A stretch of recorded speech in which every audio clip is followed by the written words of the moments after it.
Okay, well that didn't turn out to be a pause at all.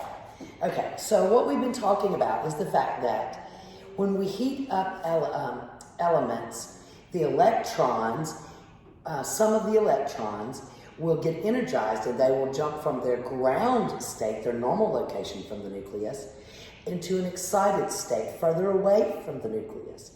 And when they get up there, they're very, very energized because they've absorbed a specific quanta of energy, a specific amount. So they're up there in their energized state, too excited, very unstable. And so when the electron falls down to its home ground, it must let its ground state, it must release that energy. The same amount of energy it absorbed, it has to release, and it does this as photons or waves of light. So if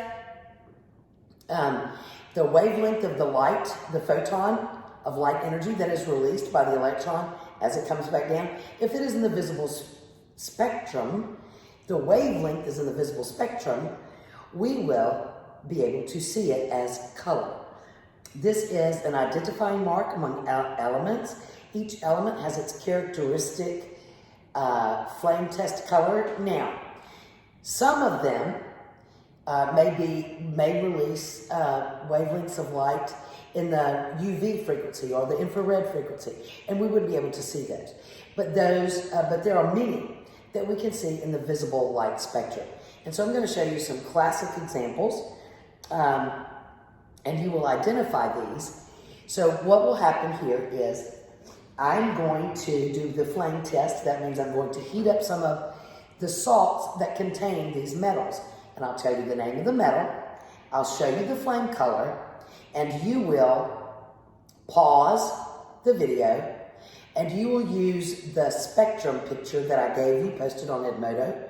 It has it looks like the rainbow in color, and underneath it has wavelengths of light. So you will match the color of the flame here to the chart, and to determine as close as you can the wavelength of the light that was emitted based on the color you see on the flame. That you will be recording in your data table. Once you have finished recording that wavelength for each of these, we will go and I will give you 3 unknowns, and you will tell me the name of the element. That's the only thing you have to do in your chart for the unknowns, is to write the name of the element that I've shown you. So it will be one of the ones that you will see at the beginning of the lab.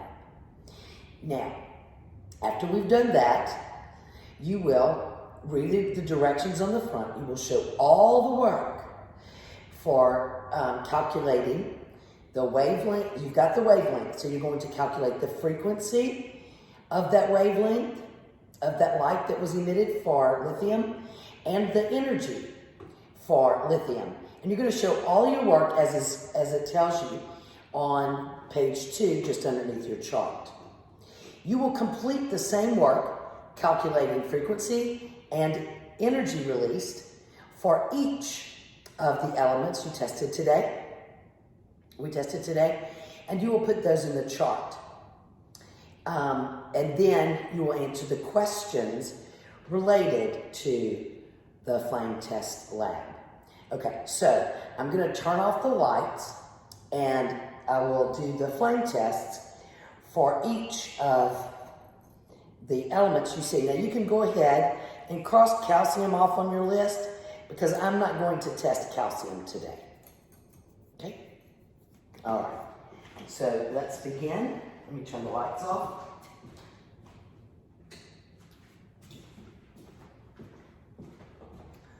Okay.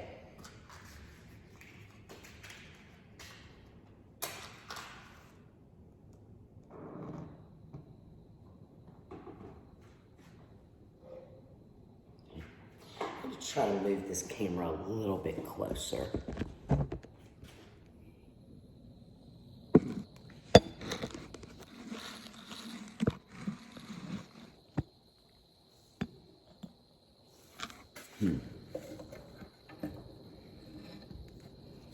Let me rig this up, sorry.